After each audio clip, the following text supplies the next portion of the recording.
Hello and welcome. Most of us have been told our whole lives that fruit is nature's candy, and that dried fruit is just a convenient, healthy version of that. But after the age of 60, the real story is a bit more complicated. For our bodies, a large handful of raisins can sometimes act a lot like a candy bar. Now, this isn't about creating a new list of forbidden foods. This is about understanding how our bodies process sugar as we get older, because it directly affects your energy levels through the day, the stiffness you might feel in your joints, and even your blood pressure. Getting this right is a key piece of the puzzle for staying steady on your feet and feeling confident when you're out and about. In this video, you're going to see exactly why dried fruit is so different from fresh fruit and how it impacts your blood sugar. I'll show you some very simple visuals for what a smart serving size actually looks like. And we'll cover 3 powerful food pairings that can completely change how your body handles that sugar. We're going to make this simple and practical. And please, stay with me until the end, because I'll share the one type of dried fruit that often gets a special pass from health experts, and the surprising reason why it might be a better choice for many of us. My goal here is to give you clear, useful information, not to create worry. This is simply about making small, smart adjustments, and we'll always be clear about when a chat with your doctor is the best next step. It can feel like the advice on healthy eating changes every single day, and that can be frustrating. If you're looking for a place that offers clear, science-backed guidance for this chapter of life, please consider subscribing to the channel. And I'd love to hear from you. In the comments below, let me know one food you've always been a little confused about. Let's start with the most important difference between a grape and a raisin: the water. It sounds obvious, but the mechanism here is what truly matters. When you dehydrate a piece of fruit, you remove up to 90% of its water content. The fruit shrinks, but all of its original sugar and calories are left behind in a tiny, concentrated package. Think of it this way. A full cup of fresh grapes is quite a bit of food. It fills a bowl, it takes time to eat, and it contains about 23 grams of sugar. That same cup of grapes, once dehydrated, becomes a scant quarter cup of raisins. But that tiny portion now contains the exact same 23 grams of sugar. It's incredibly easy to eat 2, 3, or even 4 times that amount without feeling remotely full. This concentration has a huge effect on what's called the glycemic index. That's just a scientific way of measuring how quickly a food causes your blood sugar to rise. Because dried fruit is so dense and lacks the water to slow down digestion, that sugar hits your bloodstream like a tidal wave. Fresh fruit, with all its water and volume, releases its sugar more like a gentle stream.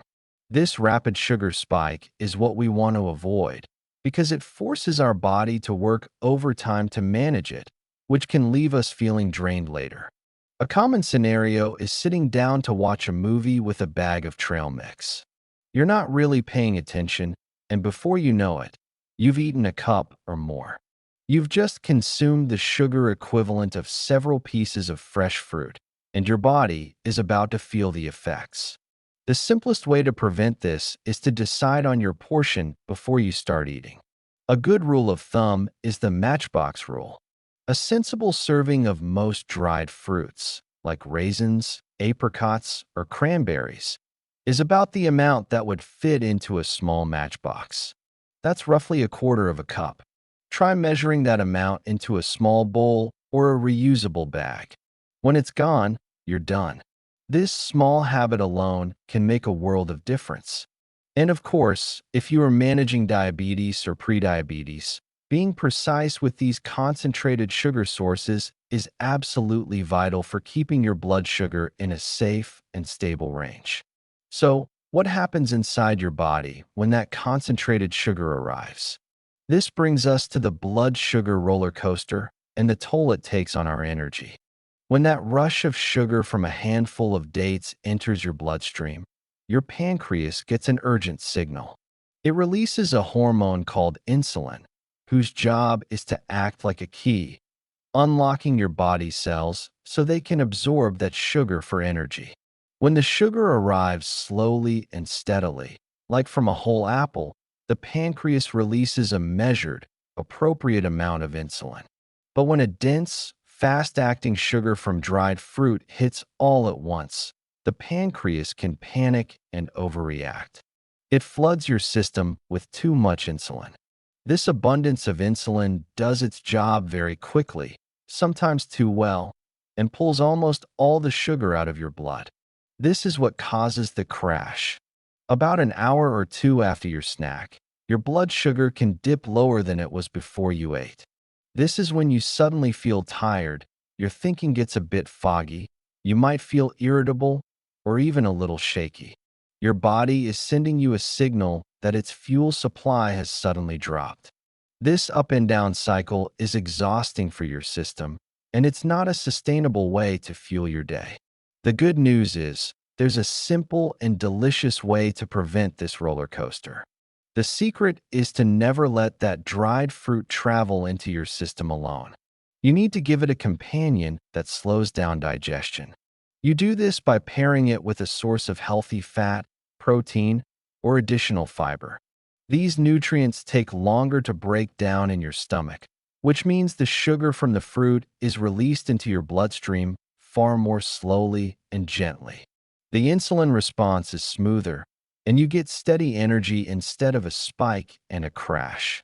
Think of it like this: a few dried apricots with a handful of almonds.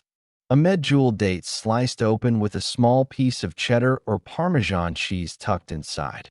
A few prunes chopped up and stirred into a bowl of plain, full-fat Greek yogurt. These aren't just snacks. They're balanced mini meals that respect how your body works.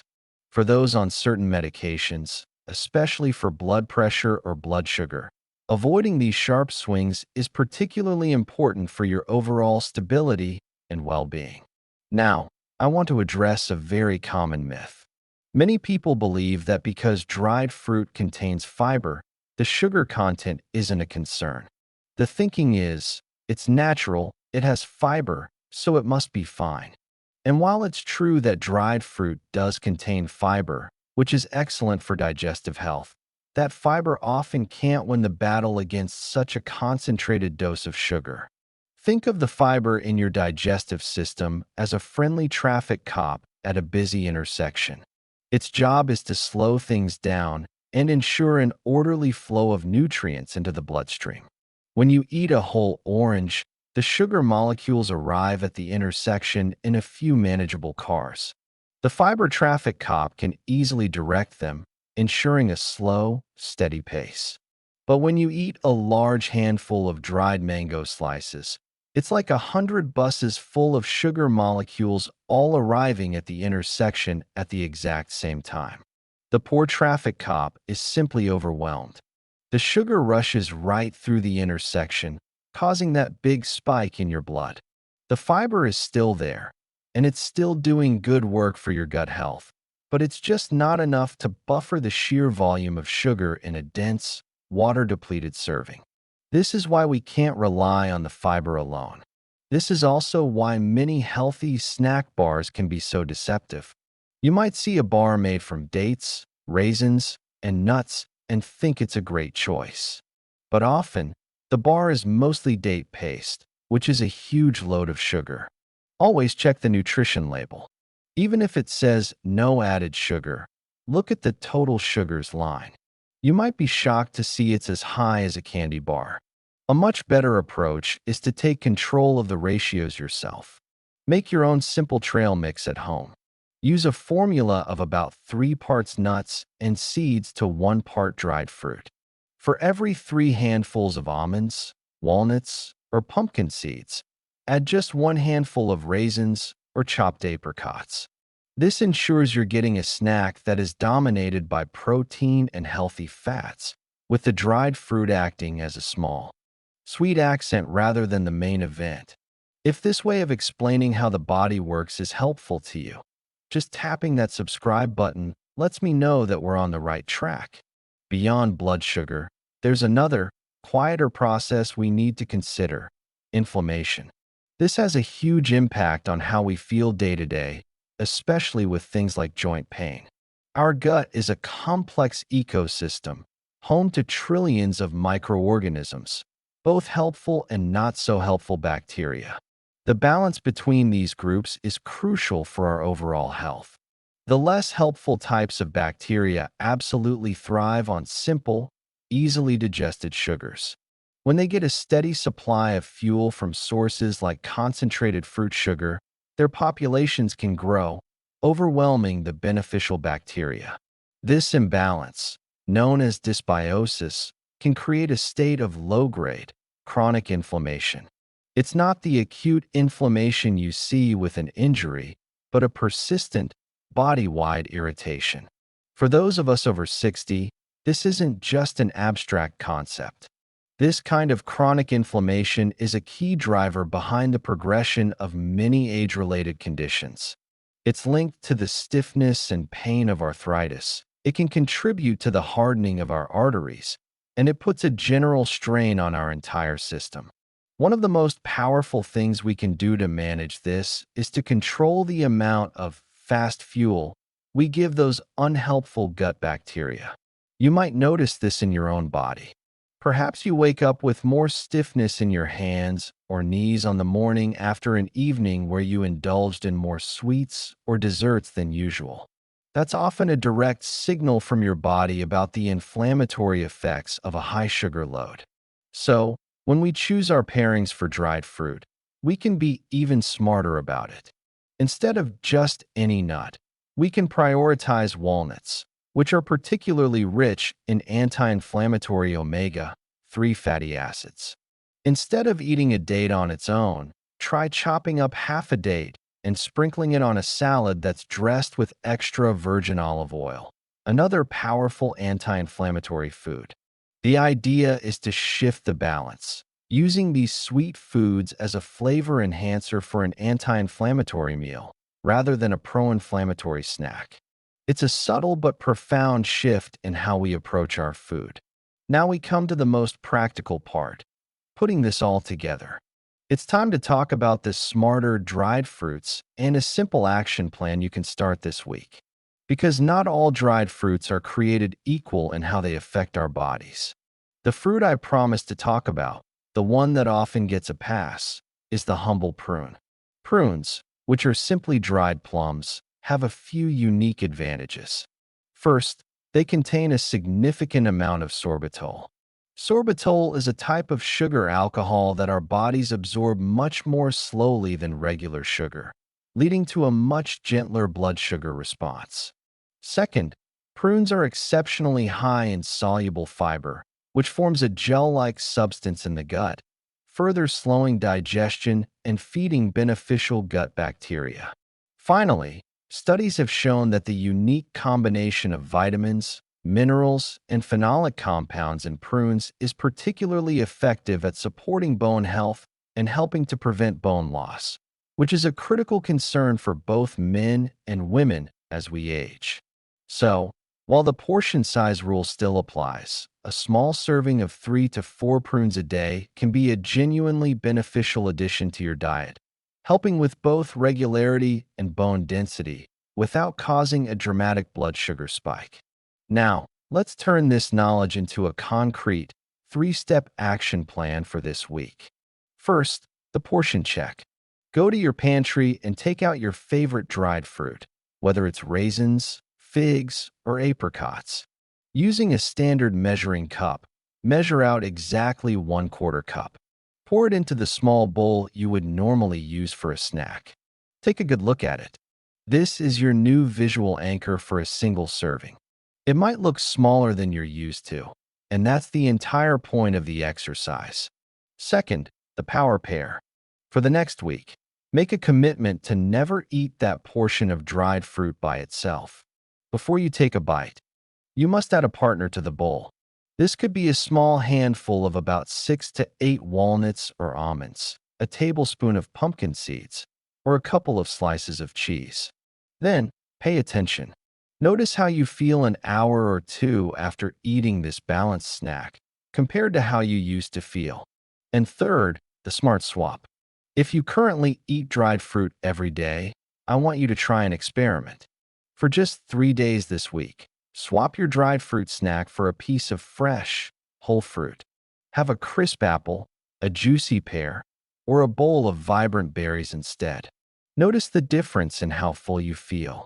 The high water and fiber content of the fresh fruit will likely keep you satisfied for much longer, which is a powerful tool for managing both weight and energy. So, to be clear, the goal here is not to become afraid of a few raisins in your oatmeal. It's to become mindful and intentional. We've learned that by simply controlling our portion size, always pairing dried fruit with a protein or a healthy fat, and sometimes choosing smarter options like prunes, we can absolutely continue to enjoy these natural treats without the energy crash, the blood sugar spike, or the inflammatory downside. This is all about making small, consistent adjustments that, over time, add up to a big difference. It means more stable energy throughout your day, maybe a little less stiffness in your joints, and a greater sense of control over your own health. These are the very things that empower us to stay active, to feel confident in our bodies, and to maintain our cherished independence. For those of you who enjoy reading more on these topics, I will link to some easy-to-understand resources from trusted health institutions in the description box below this video. Now, I would love to hear from you. Based on everything we've discussed today, what is one small change you think you might try this week? Will it be measuring your portions, trying a new power pairing, or making a smart swap? Please share your thoughts in the comments below. If you found this video helpful, giving it a like and sharing it with a friend who might also benefit is a wonderful way to support our community. Thank you so much for your time and for watching. I look forward to seeing you in the next video.